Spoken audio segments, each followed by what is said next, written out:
Hello everyone, সবাই কেমন আছেন? আশা করি ভালো আছেন। আজকে আমরা একটু জয়পুরহাটে যাচ্ছি, মানে অনেক দিন পর আমাদের শহরে যাচ্ছি। তো এটা যেহেতু আমার পাঁচবিবিতে থাকি আর অনেক দিন পর যাওয়া হয় না, অনেক দিন হলো।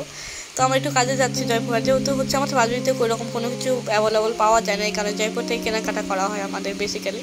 তো এখানে আমি পিছনে একাই, আমার মেয়ে সামনে, ও পিছনে খুব একটা কম থাকে, বাইরে গেলে ও সামনে বেশি বসে, ও এনজয় করে অনেক, গাড়িতে অনেক বসে দুষ্টামি বেশি করে, কিন্তু ভালো লাগে। তো এখানে আমরা টুকটুক করে যাচ্ছি আমাদের এলাকা দিয়ে, আমাদের একটু কাজে যাচ্ছি। তো আপনি দেখতেই পারবেন, ফুল ভিডিওতে দেখতে পারবেন যে আমরা কী কাজে যাচ্ছি। তো এখানে টুকটুক করে হাঁটতে এসে একটু গান দিচ্ছে, অনেক স্পিডে গানটা দিচ্ছে, সেই গানটা শুনতে শুনতে যাচ্ছি। আর এখন আমি চিপসের পাড়া, আমি যেখানে যাই ওখানে দুই একটা আমি হাতে চকলেট বা চিপস এইরকম একটা, বাসায় আমার মেয়ে যেহেতু ছোট মানুষ, ওর জন্য অনেক মানুষ খাবার টাবার নিয়ে আসে, ও কিন্তু খায় না, আমি বেশি খাই। তো বাজারে বের হওয়ার পরে আমি সঙ্গে সঙ্গে একটা চিপস বা দুটো চকলেট আমি নিয়ে বের হয়েছিলাম, যেহেতু বাইরে গেলে আমার প্রচণ্ড ক্ষুধা লাগে, এই কারণে একটু নিয়ে বের হয়েছিলাম। আর এখানে বসে বসে চিপস খাচ্ছি। আর আজকে ওয়েদারটা অনেক ভালো, প্রচণ্ড গরম কিন্তু ঠান্ডা ঠান্ডা আবহাওয়া ছিল। আবার এদিকে রোদটা একটু কম ছিল, কিন্তু একটু গরম ছিল। তো এদিকে আমাদের টুকটুক করে আমরা যাচ্ছি, তো প্রাণের শহরে যাচ্ছে আমাদের। তো এখানে যেহেতু জয়পুরহাটে আসার পর দেখতেছি অনেক জ্যাম খাটার পর আবার চলে আসছি সিসি ক্যামেরা দিতে। তো এখানে আমরা যেহেতু বাড়ির সেফটির জন্য, আর আমাদের বাসায় ওই রকম কেউ থাকে না, আমার হাজব্যান্ড বাইরে থাকে, আমার মা থাকে একটু কাজে, আমি বাসায় একাই থাকি, এই কারণে সেফটির জন্য আমার সিসি ক্যামেরা দেখেন। আমাদের প্রাণের শহর এত ভিড় কী বলবো।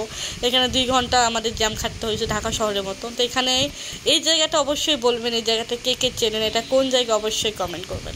তো এখানে আমার মেয়ের আইসক্রিমটা আমি খাচ্ছি, ও খাবে না, ও শুধু দুষ্টামি করবে, নষ্ট করবে। তো নষ্ট করে লাভ কি, খাওয়ার জিনিস তো নষ্ট করে লাভ আছে। তো এখানে আমি খাচ্ছি, আমার মেয়ে বকা দিচ্ছে যে আমি কেন খাচ্ছি, ও তো খাবে না, আমাকে খাইতে হবে। তো এখানে আমরা ফুচকা অর্ডার দিলাম, অনেকদিন ফুচকা খাওয়া হয় না।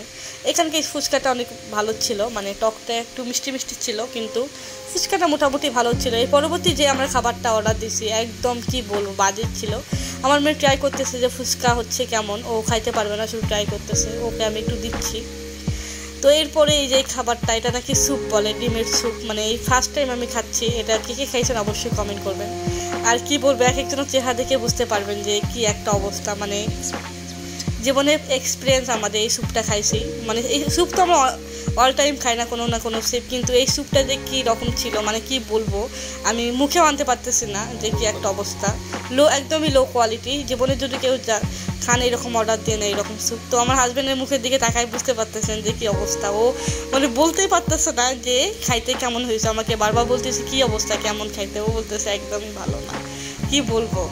তো এদিকে যাই হোক টাকা দিতে কিনছি, এটা ছিল 60 টাকা, এই ছোট্ট একটা বাটি 60 টাকা। তো কি বলবো, যাই হোক নষ্ট করে তো লাভ নেই। তো এখানে অল্প একটু খেয়ে নিলাম, কি বলবো, মুখের মধ্যে যাচ্ছে না, ভিতরে যাচ্ছে না। তো এখানে আমার মাও খাচ্ছে, বলতেছে যে কী অবস্থা। তারপর আমি একটু ট্রাই করলাম, ট্রাই করার পর কী অবস্থা দেখতেই পারবো আমার রিয়াকশানটা। জীবনে বাজে একটা এক্সপিরিয়েন্স হলো এই লস প্রজেক্ট। তো ভিডিওটা কেমন লাগলো অবশ্যই কমেন্ট করবেন। এই পর্যন্ত ভালো থাকবেন, আল্লাহ হাফেজ।